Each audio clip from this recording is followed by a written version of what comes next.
Ever get that feeling like you're just about to uncover something amazing? Something other people completely miss? Like a hidden message or something? Well, today we're going to take a deep dive into that exact feeling. Yeah, we've got some really cool stuff lined up for you today that explores exactly that, finding those hidden pieces of information and the challenges that can help us hone those skills. Exactly. We're focusing on Capture the Flag, or CTF challenges today, and we've got a great text that breaks down what they are, why they're so important, and even gives us a taste of how to approach them. So we're going to try to give you a nice clear view of the CTF world, show how getting involved with these can really boost your skills, all without getting too lost in the technical jargon. So first things first, what exactly is a CTF? So picture this. You're playing a high-tech digital version of that classic outdoor game, right? Right. But instead of chasing down a physical flag in cybersecurity CTFs, the flag is this secret piece of data.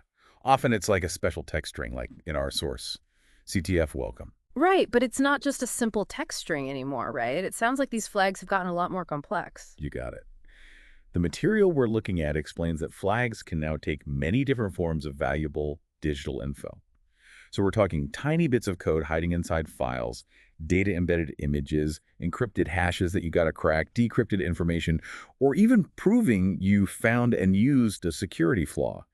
It's the prize you get for conquering the challenge. So it's more than just a game then. People always call it a training exercise for cybersecurity. What's the point of these CTFs? You hit the nail on the head there. It might look like a game, but CTS are really training grounds for building and refining cybersecurity skills. They help you get better at problem solving with your team, thinking strategically under pressure, and making fast decisions.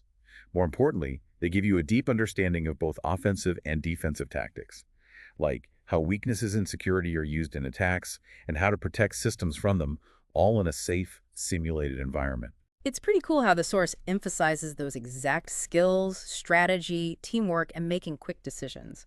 That's exactly what you need in real-world cybersecurity situations, right? 100%. That's why CTFs are so popular for training and even testing potential employees across so many different fields.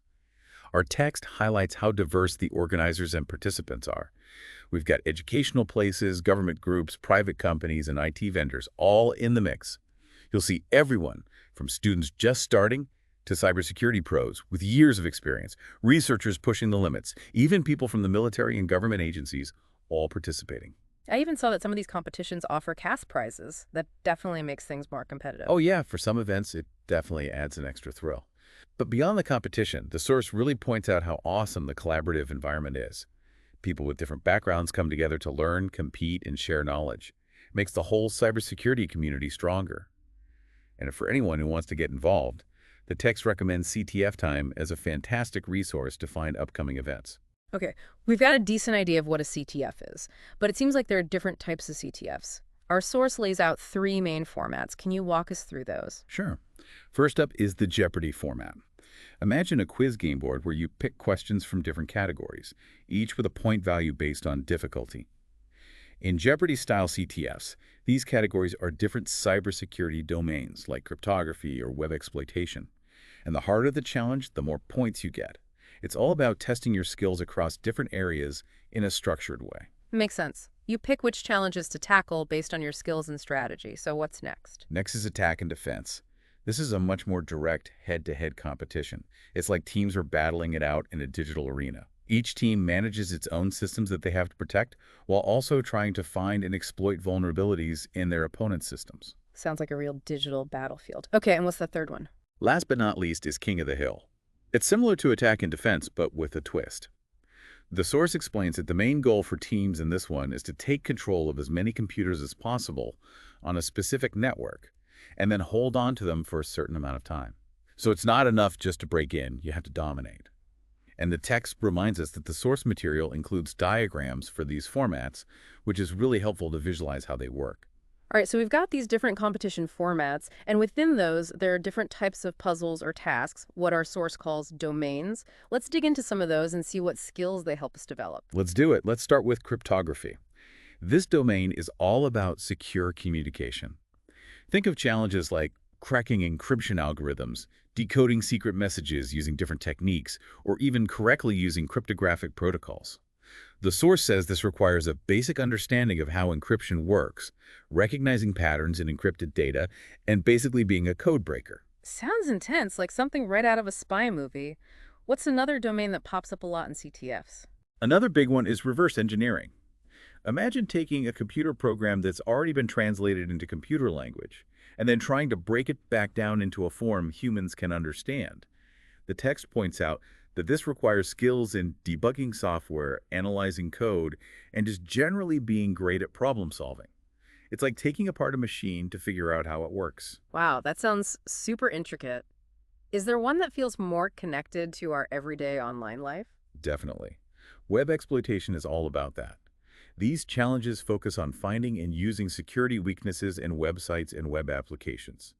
For example, you might try to exploit something called SQL injection, which is a way to manipulate database queries to gain unauthorized access. Or you might tackle cross-site scripting, XSS, which involves injecting malicious scripts into websites that other people will visit.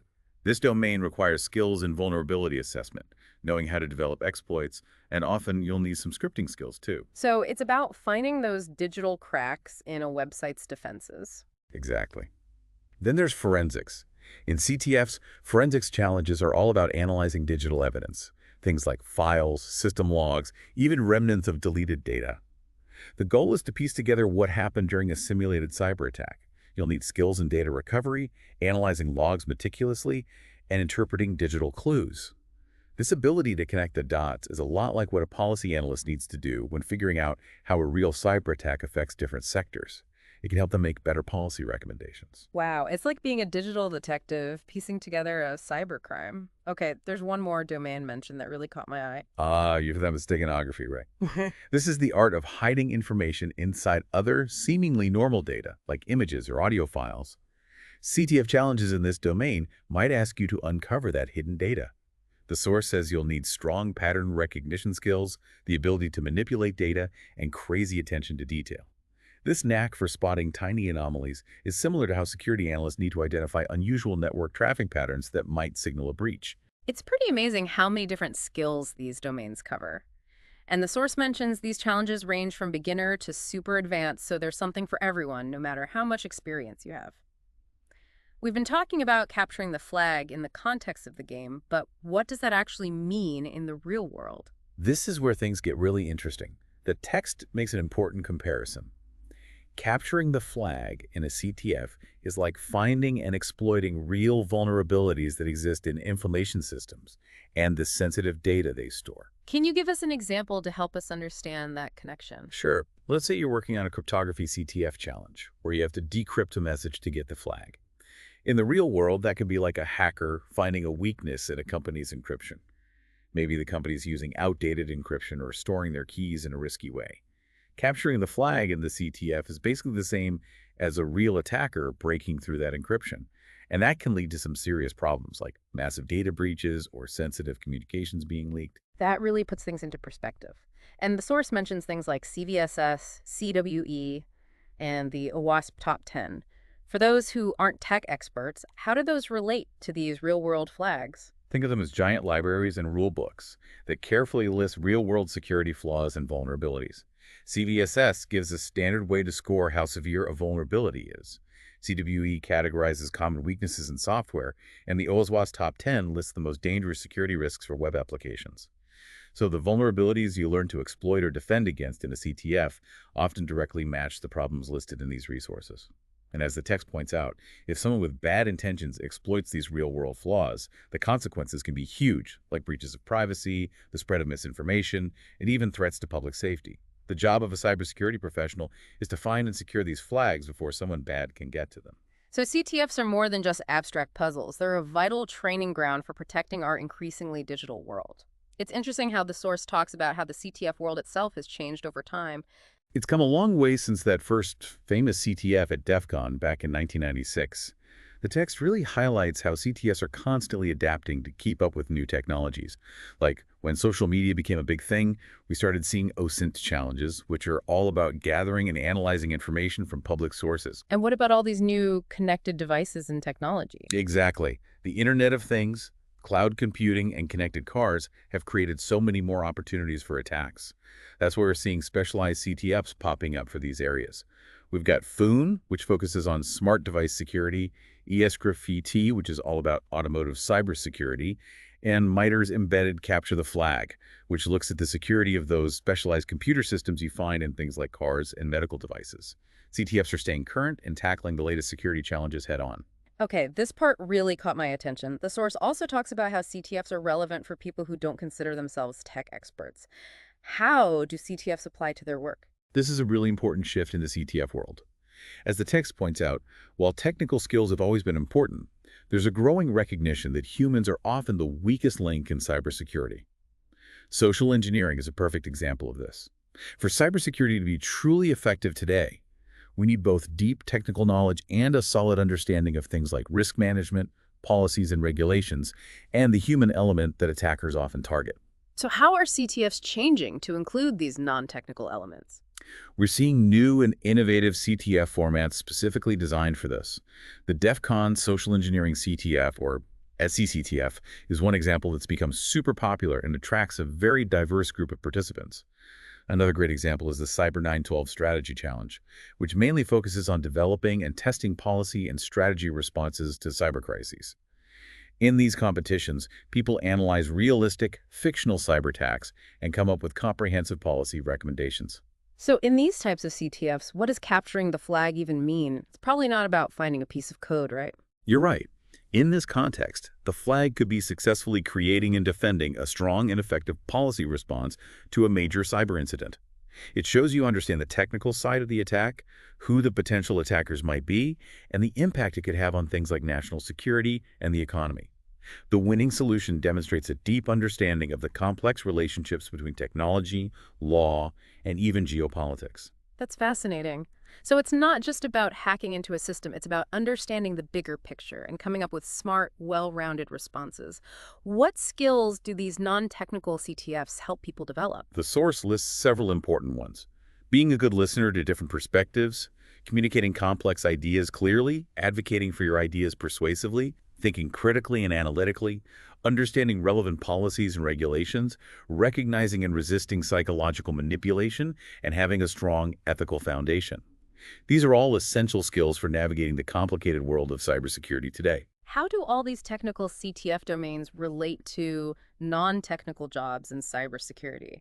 The source had a really insightful table that showed this connection. Right, it did.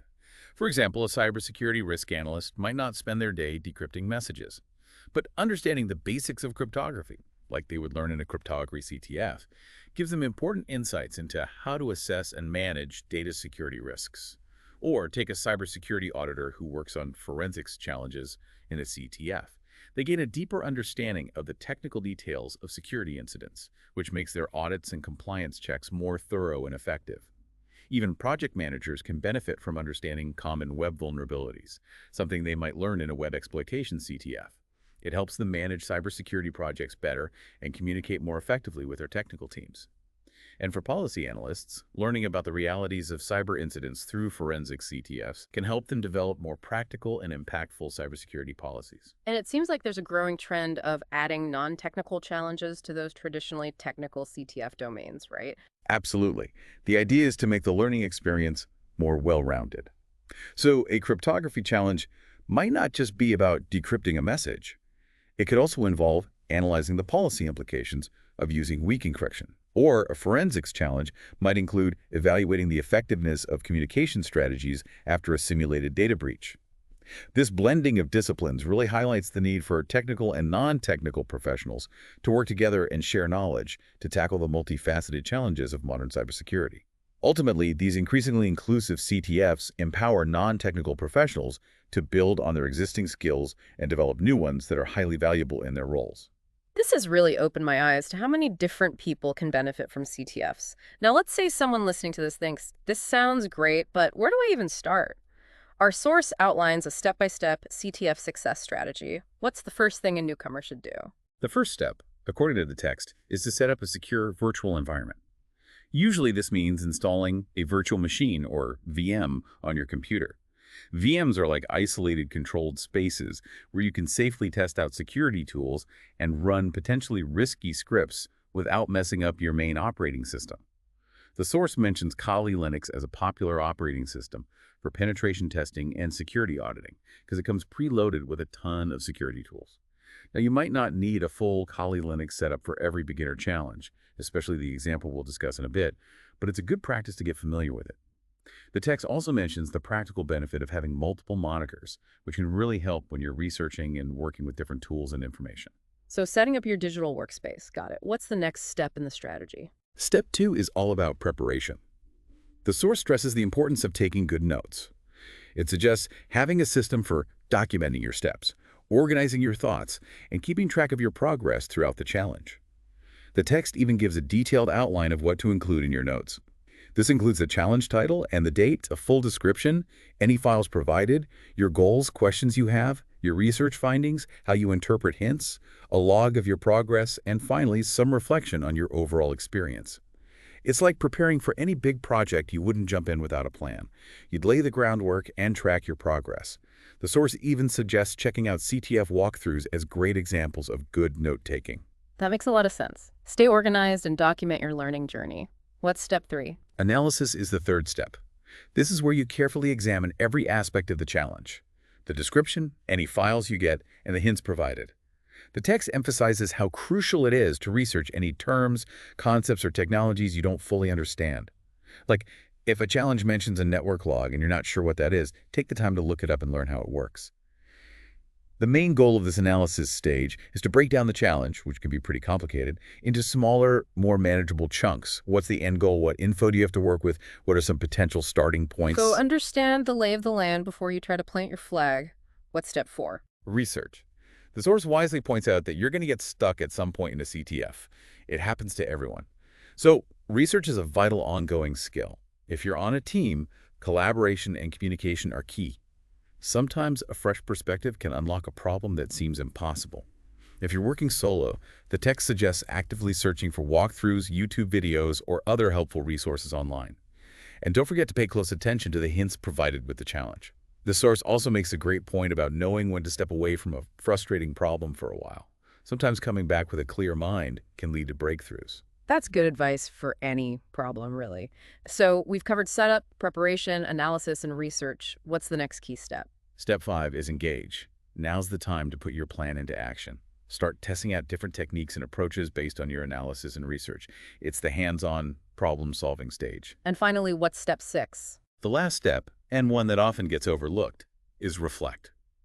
Whether you've completely solved the challenge or not, it's crucial to take the time to document your experience. What new knowledge or skills did you pick up? What were the most important takeaways? What could you have done differently next time? The source even provides an example of someone reflecting on the secret document challenge, which we'll talk about soon. This reflective step is super important for making sure you learn from the experience and get the most out of it. That structured approach makes participating in a CTF seem a lot less intimidating. Speaking of which, the source uses a hypothetical Jeopardy-style forensics challenge called Secret Document to illustrate this 6-step process. Can we walk through that example briefly? Sure. The text uses this challenge to help us visualize the key steps we just talked about. It emphasizes that the process of asking questions, researching thoroughly, and learning from the experience is more valuable than just getting the right answer. And to give you a taste of what this challenge is like, the source provides 3 initial hints for this secret document scenario. Oh, interesting. Tell us more. All right, here are the first 3 hints. Hint 1, the secret key is hidden in the network log. Hint 2, look for any unusual or out-of-place entries in the network log. And hint 3, the secret key is a string of 16 characters.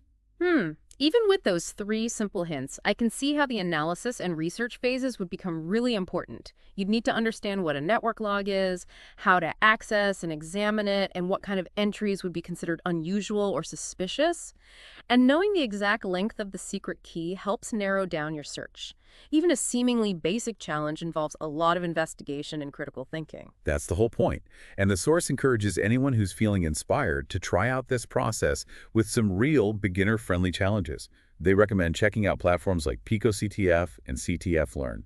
The secret document example is just a way to show how the structured learning approach works without needing any special tools or downloads right now. It definitely brings those 6 steps to life. It's not about randomly trying things. It's a methodical process of understanding the challenge, investigating thoroughly, and learning from each step. As we wrap up this deep dive, what are the most important takeaways for our listeners from our exploration of Capture the Flag challenges? The most crucial takeaway is that CTFs are incredibly useful for developing cybersecurity skills, no matter your current skill level.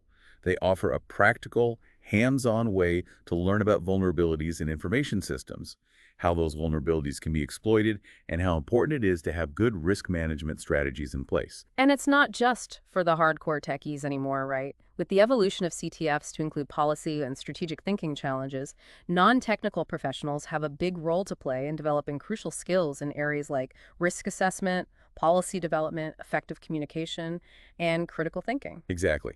CTFs provide amazing learning opportunities for everyone, both technical and non-technical. By participating in these increasingly inclusive events, we can all contribute to creating a safer and more secure digital world. So, as you're going about your digital life, you might come across something that sparks your curiosity. Maybe you sense a hidden message or a digital puzzle waiting to be solved. Now you know that there's a whole world of capture the flag challenges out there designed to help you unlock those secrets and develop some serious skills along the way. Maybe you're now thinking about which CTF format, Jeopardy, Attack and Defense, or King of the Hill sounds the most interesting to you. Or maybe you're curious enough to check out CTF Time right now and see what competitions are happening. Whatever it is, remember that understanding these challenges is an important first step in helping create a more secure digital world for all of us.